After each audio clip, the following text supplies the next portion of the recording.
राधे राधे दोस्तों, कैसे हैं आप लोग। उम्मीद करता हूं अच्छे ही होंगे।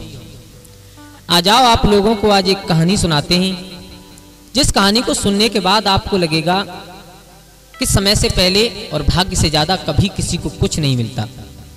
हम चाहे हजारों लाखों करोड़ों कोशिश कर लें, लेकिन समय से पहले और भाग्य से ज्यादा कभी किसी को कुछ नहीं मिलता। मैं ये नहीं कह रहा हूं कि आप अपना कर्म मत करो, कर्म करो, जो हमारा काम है काम करो, लेकिन ध्यान रखना मिलेगा हमें समय पर ही। तो आ जाओ कहानी शुरू करते हैं कि किसी समुद्र के किनारे एक चकवी और चकवा का जोड़ा बैठा हुआ था। तो चकवी ने कहा, पिया कोई ऐसी बात कहो जिससे ये रात पार हो जाए, रैन कट जाए। तो चकवा बोला, चकवी सुनो ध्यान दे करके कि एक बार भगवान भोले बाबा और मैया पार्वती दोनों निकल करके जा रहे थे।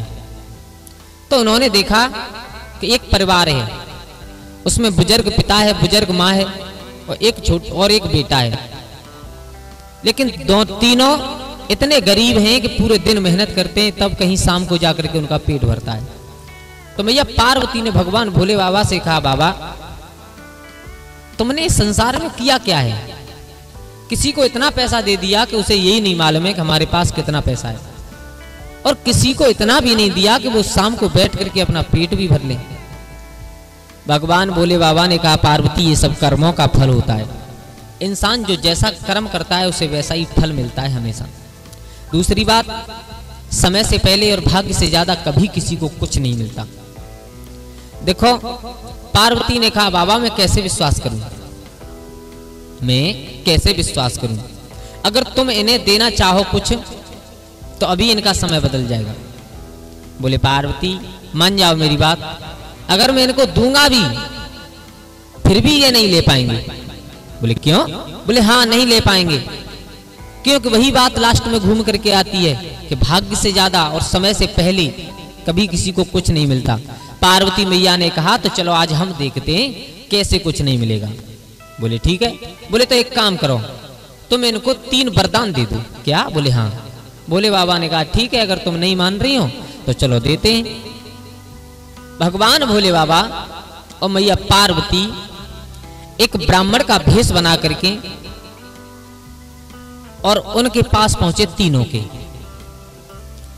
तो जाकर के कहा, एक काम करो, हमें तुम बहुत दुखी दिखाई देते हो, बहुत दुर्बल दिखाई देते हो, बहुत तुम कुछ हमसे मांग लो।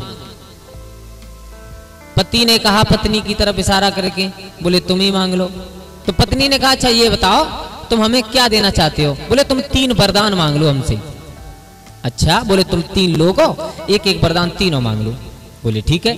तो सबसे पहले पत्नी खड़ी हो गई और पत्नी ने कहा, हे ब्राह्मण देव, अगर तुम वरदान देना चाहते हो तो हमें और कुछ नहीं चाहिए। एक काम करो, हमें केवल 12 साल की कन्या बना दो। पार्वती मैया देख रही हैं, विचार किया, बोले देखो इसने क्या मांगा है, 12 साल की कन्या बना दो। भगवान भोले बाबा ने कहा, तथास्तु, जाओ ऐसा ही होगा। तभी तुरंत वो जो बूढ़ी मैया थी एक 12 साल की कन्या बन गई। अब पति ने विचार किया, बोले ये क्या हुआ, जैसी बूढ़ी और जैसी थी मेरी पत्नी थी, हम लोग आनंद के साथ रह रहे थे, लेकिन अब ये 12 साल की कन्या बन गई, ना तो भोजन बनाएगी ना कुछ, बस खेलने कूदने में रहेगी। पति को गुस्सा आ गया। भोले बाबा ने पति से कहा, जो ब्राह्मण के रूप में भोले बाबा गए थे, बोले अब तुम्हारा नंबर है, तुम कुछ मांगो। तो पति ने कहा, ब्राह्मण देवता मैं ज्यादा कुछ नहीं मांगना चाहता। बोले तो। बोले ये जो मेरी पत्नी ने किया ये बहुत गलत किया है, अब तुम ही बताओ हमारे लिए खाना कौन बनाएगा, हम इतने प्यार से रहते थे, अब कैसे रहेंगे। ब्राह्मण देवता बोले, तो तुम मांग लो ना, क्या मांगना चाहते हो। तो पति ने गुस्सा में आकर के कहा, ब्राह्मण देवता अगर तुम हमें एक वरदान देना चाहते हो तो एक काम करो, इसने तो मांग लिया कि ये 12 साल की कन्या बन गई, अब एक काम करो, इसे एक गधैया बना दो, तब ठीक रहेगी ये। भोले बाबा ने कहा, तथास्तु, जाओ ऐसा ही होगा। भोले बाबा का वरदान, थोड़ी देर बाद वो एक गधैया बन गई, वहां से निकल गई। अब बेटा जो तीसरा नंबर आया बेटा का, उसे बड़ा चिंता हुई। बोले पिता, माँ ने किया वो तो किया, लेकिन पिता ने और ज्यादा गलत किया।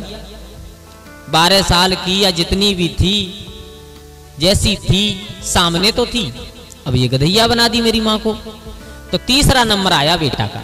बेटा से कहा भगवान भोले बाबा ने, जो ब्राह्मण के वेश में गए थे, बेटा अब तुम्हारा नंबर है, तुम कुछ मांगो। तो देखो बेटा बेटा ही होता है। बेटा को दोनों पर रहम आया, तो बेटा ने कहा ब्राह्मण देवता, अगर तुम कुछ देना चाहते हो तो केवल एक वरदान दे दो। बोले क्या? बोले ये दे दो कि ना तो मुझे मेरी मैया 12 साल की चाहिए और ना मुझे मेरी मैया गधैया के रूप में चाहिए, बस मेरी जैसी मैया थी मुझे वापस दे दो। बोले भोले बाबा ने कहा ठीक है, जाओ ऐसा ही होगा। कुछ समय बाद जैसी बूढ़ी माँ थी, बूढ़ी माँ बन गई। भोले बाबा पार्वती मैया वहां से निकले। भोले बाबा ने कहा देख लिया पार्वती, वरदान तो 3 दे दिए, लेकिन इन्होंने कुछ नहीं ले पाया हमसे, इन्होंने कुछ नहीं ले पाया। अब देखो एक का नसीब जागने वाला है और उसका समय भी आ गया, उसको केवल मैं एक वरदान दूंगा और वो एक वरदान में सब कुछ ले लेगी।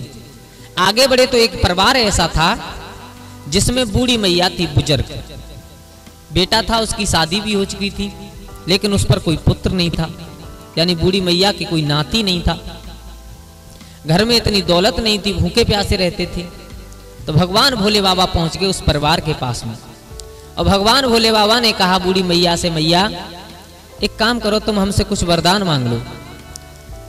बूढ़ी मैया ने कहा भोले बाबा ऐसा ना हो हम वरदान मांगे तुम पीछे को पैर हटाओ। बोले बिल्कुल ना, तुम्हें जो मांगना है मांगो। तो देखो उस बूढ़ी मैया ने क्या मांगा, कितनी सुंदर बात कही। बोले बाबा अगर तुम देना चाहते हो तो हमें केवल एक वरदान दे दो। बोले क्या? बोले मैं अपनी आंखों से अपने नाती को सोने के कटोरा में दूध पीता हुआ देख लूं, बस एक वरदान दे रहे हो, एक वरदान में मुझे इतना ही दे दो। क्या? बोले हाँ, मैं अपनी आंखों से अपने नाती को और सोने के कटोरा में दूध पीता हुआ देख लूं, बस भोले बाबा यही इच्छा है। पार्वती मैया मुस्काई गई, विचार किया वाह धन्य हो, वरदान एक मांगा और सब कुछ मांग लिया। सब कुछ कैसे मांग लिया? वो ऐसे मांग लिया, मैं अपनी आंखों से, यानी अंधी थी तो मैं अपनी आंखों से तभी देखूंगी जब मेरी आंखें ठीक होंगी। मेरे घर में नाती नहीं है तो नाती दूध तब पिएगा जब घर में नाती आएगा। और तीसरा सोने के कटोरा में, तो सोने के कटोरा में कोई तभी दूध पिलाएगा जब उसके घर में धन माया अच्छी होगी। बूढ़ी मैया ने एक वरदान में भगवान भोले बाबा से सब कुछ मांग लिया। भोले बाबा वरदान दे करके वहां से निकले। पार्वती मैया से हंस करके कहा देख लिया पार्वती, मैंने कहा था ना समय से पहले भाग्य से ज्यादा कभी किसी को कुछ नहीं मिलता। वो थे जिन्हें हमने 3 वरदान दिए लेकिन कुछ नहीं ले पाए, और एक ये थी जिसे केवल एक वरदान दिया और उसने सब कुछ ले लिया। तो मेरे भैया चाहे कितनी भी हम कोशिश करें, हमें भाग्य से ज्यादा और समय से पहले कभी कुछ नहीं मिलता। तो दोस्तों कैसी लगी आपको मेरी ये कहानी? अगर मेरी कहानी अच्छी लगी हो तो प्लीज चैनल को सब्सक्राइब करें। अगर आप हमारे नए चैनल पर नए मेहमान हो तो हमारे चैनल को सब्सक्राइब करो, लाइक करो और कमेंट में जरूर बताना कैसी लगी। और आप लोग कमेंट में लिख करके ये भी भेज सकते हो कि कौन सी कहानी आप सुनना चाहते हो। और देखो आप लोग लाइक और कमेंट करते हो ना, तो हम लोगों को थोड़ा मनोबल बढ़ जाता है। तो हम कोशिश करते हैं आप लोगों तक अच्छी अच्छी कहानी पहुंचाने की। तो प्लीज सबसे निवेदन है चैनल को सब्सक्राइब करें, लाइक करें, कमेंट करें, और हो सके तो अपने परिवार और अपने दोस्तों के साथ इस वीडियो को ज़्यादा से ज़्यादा शेयर करें। तो आज के लिए बस इतना ही, कल फिर मिलते हैं एक नई कहानी में। और हमारे गजब ज्ञान यूट्यूब चैनल को सब्सक्राइब करें, जो रोज एक नई कहानी हम आप लोगों तक पहुंचा सकें। तब तक के लिए सभी सुखी रहिए, आनंदित रहिए। जय श्री राधे दोस्तों।